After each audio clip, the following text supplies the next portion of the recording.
Você já chegou a se perguntar o porquê Jesus quis se batizar?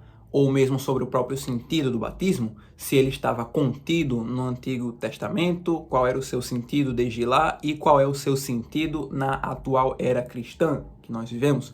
Bom, tudo isso eu quero abordar nessa série de reflexões que eu quero começar a fazer aqui no canal, que visa aprofundar melhor o entendimento de nós católicos a respeito da Bíblia. Sim, porque nós católicos, infelizmente, temos um conhecimento aprofundado, sim, da tradição, da literatura dos santos, da vida dos santos, mas nos falta Bíblia, falta base, repertório bíblico, tá bom? Então, eu gostaria de dar essa pequena contribuição, né, para aprofundar melhor o conhecimento, entender os diversos sentidos que a Escritura carrega e bem como favorecer a vida espiritual e a compreensão do que é o Evangelho a todos vocês, tá bom?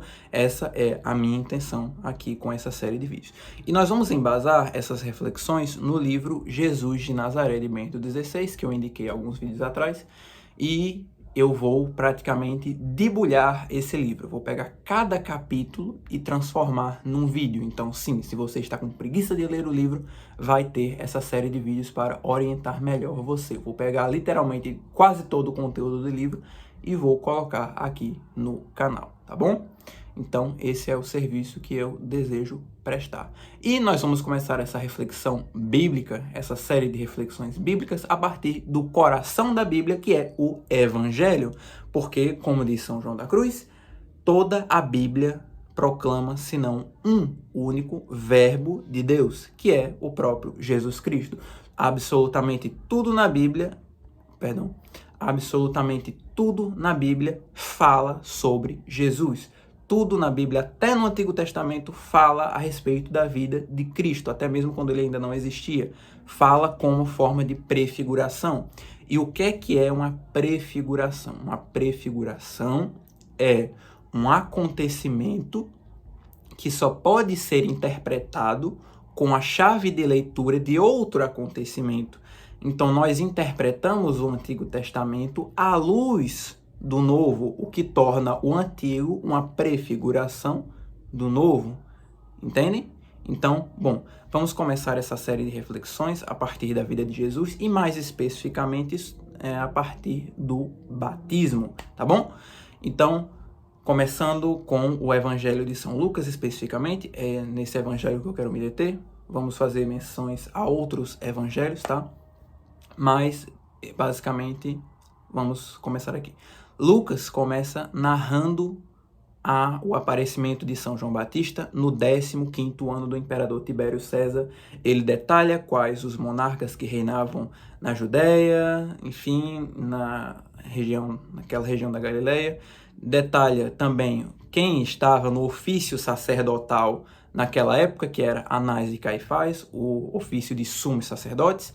E, com isso, ele situa a trajetória de Jesus no campo histórico. Lucas, ele escreve o seu evangelho à moda dos historiadores do período helenístico.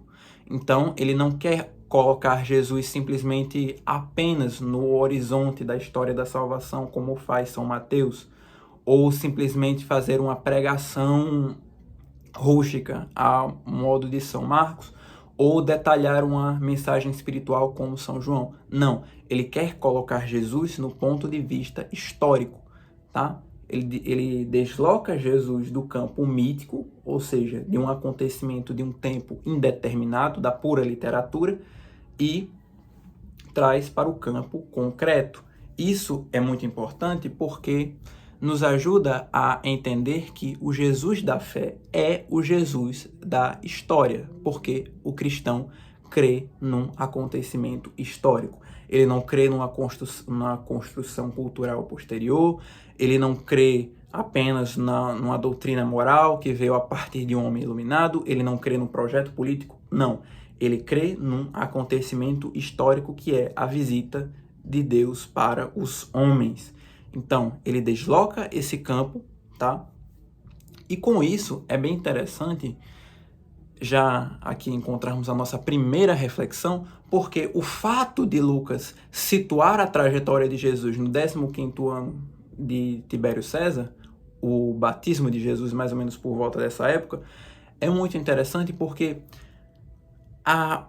o mundo vivia o período de Pax Romana. E o que era a Pax Romana? Era o período de maior unificação do mundo, o período de maior paz política e união cultural, basicamente. Praticamente quem inventou a ideologia multiculturalista foram os romanos. Basicamente, os romanos eram relativistas culturais. E ele situa a vinda de Cristo exatamente na Pax Romana. Ou seja, a vinda do Salvador, o Cordeiro de Deus que tira o pecado do mundo, aquele que se diz como o príncipe da paz, vem justamente no maior período de paz política, material. Para quê? Para indicar que a mensagem política do Evangelho, sim, o Evangelho possui uma mensagem política, para indicar que a mensagem política do Evangelho é: nenhuma paz política pode saciar o vazio que há no coração do homem. Como diz Santo Agostinho, criaste-nos para nós e nosso coração está inquieto enquanto não repousa em vós. Então, o contato, o falar com Deus, o entendimento do coração de Deus é aquilo que verdadeiramente pode trazer a paz ao homem. Vamos falar mais sobre isso no próximo vídeo, que vai se deter nas tentações de Cristo, mas é uma tentação muito grande para a igreja de hoje se deter somente num projeto político-social para o mundo de hoje. Esse não é o papel da igreja. O papel da igreja, o papel do cristão é salvar almas. Por quê? Porque o cristianismo ele não tem em si nenhum projeto de paz política. O próprio Jesus, no seu sermão escatológico, vai dizer que os sinais que antecedem a sua vinda é nação contra nação. São guerras, terremotos, revoluções, e todas essas coisas precisam acontecer, mas ficam num plano secundário perante a ação de Deus na história. Então, se o Evangelho possui uma mensagem política, esta mensagem política é que nenhuma política é suficiente para saciar o coração do homem, tá bom? Nós tínhamos esse período de paz romana, mas você tinha dentro do próprio judaísmo diversas facções. Por quê? Porque você tinha o jugo romano sobre os judeus, a série The Chosen representa isso muito bem. Você tinha o jugo romano sobre os judeus, e os judeus eles se dividiram em diversas facções: os fariseus, os saduceus, os zelotas. E um dado interessante que Bento XVI vai trazer no seu livro é que depois da Segunda Guerra Mundial houveram escavações arqueológicas ali por aquela parte da Terra Santa onde Jesus viveu, e foram encontrados relatos, resquícios de uma comunidade religiosa, outra comunidade religiosa que viveu na mesma época de João Batista, que antecedeu um pouco a vinda de João Batista, que é a comunidade religiosa dos Qumran, Qumran, que era uma comunidade que possuía vários pontos de intersecção, vários pontos de semelhança com a mensagem de João Batista, uma mensagem de penitência, uma mensagem de arrependimento e uma espera do Messias.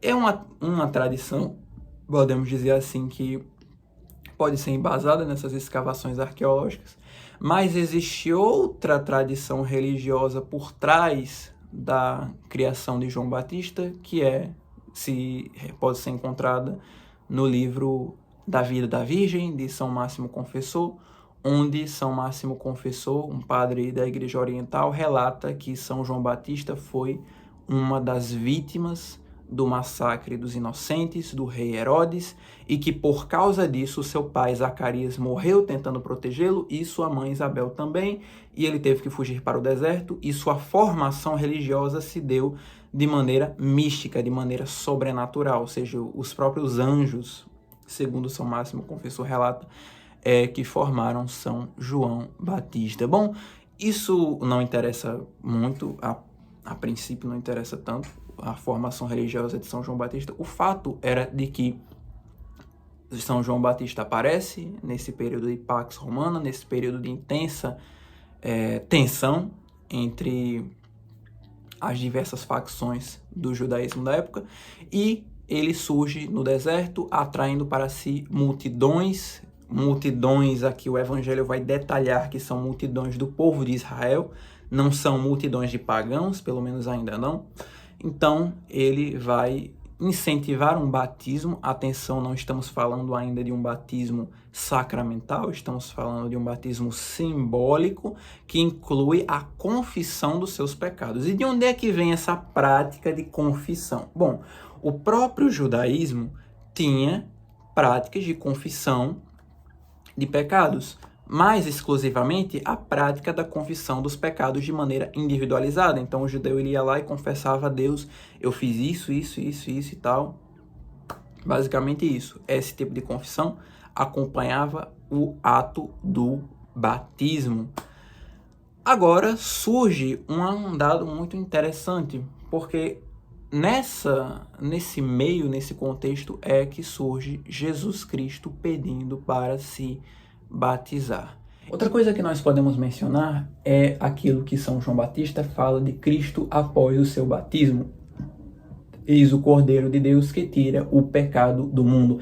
A palavra cordeiro, no hebraico talias, tem duas conotações.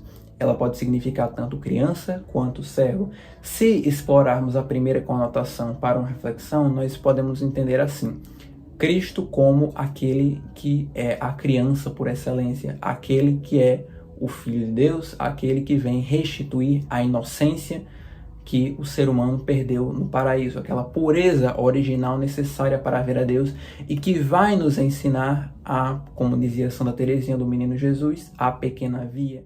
E por que Cristo quis se batizar? Bom, nós não podemos entender o batismo de Jesus a partir de uma chave de leitura pré-existente. Entendem? Nós não podemos entender o batismo de Jesus a partir da chave de leitura com a qual nós interpretamos o batismo de outras pessoas. O batismo de Jesus ele tem um sentido único, não aplicável a nenhuma outra pessoa que já se batizou. O que é que significa? Em primeiro lugar, o que é que significa o batismo? O que é que significa batizar? Batismo significa mergulho. E de onde é que vem essa conotação da palavra mergulho? Bom, no mundo antigo, o mar, a água, e principalmente dentro da própria Bíblia, a água, o mar, as tempestades significam o caos, significam a morte.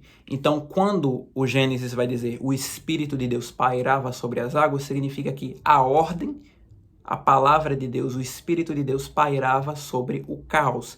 E a palavra de Deus ordenou este caos, ordenou o nada, deu forma ao que não tinha forma.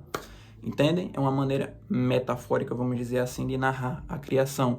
Ou, por exemplo, quando nós falamos do dilúvio, quando nós falamos da travessia do Mar Vermelho, quando nós falamos da travessia, por exemplo, do povo de Israel ao Rio Jordão, a Arca da Aliança passando entre o Rio Jordão, ou o próprio Eliseu passando por entre o Rio Jordão, o próprio Jonas mergulhando até o mar, sendo atirado ao mar e mergulhando na boca do peixe, ficando 3 dias e 3 noites no ventre da baleia. Então nós temos diversas prefigurações deste acontecimento.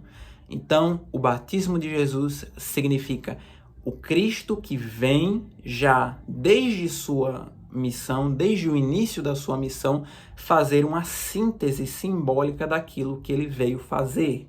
Então, o que Jesus quer nos dizer com o seu batismo? Jesus quer nos dizer: eu vim para salvar das vossas mortes, eu vim para salvar dos vossos pecados, eu vim para salvar e para assumir as vossas enfermidades. Então, este batismo, ele possui um único sentido que não é aplicável a nenhum outro sentido, entendem? E é muito comum você ver o ato de ungir, vamos dizer assim, não apenas o mergulho em si, mas você vê o ato de ungir um personagem da Bíblia no começo da sua missão. Por exemplo, nós podemos ver Arão, que foi ungido antes de assumir a sua função sacerdotal, Os sacerdotes eram ungidos antes de assumirem o seu ofício de sacerdócio, o seu sacerdócio. Os reis, o próprio rei Davi foi ungido por Samuel, o Salomão foi ungido por Natã, Eliseu foi ungido profeta, então sacerdotes, reis e profetas eram ungidos. O ato da unção significa o começo de uma missão, e o caráter dessa missão é uma missão redentora. É uma missão onde Jesus está desde o início dizendo o que ele veio fazer, entendendo qual é o sentido da história, entendem? Por que o sentido da história?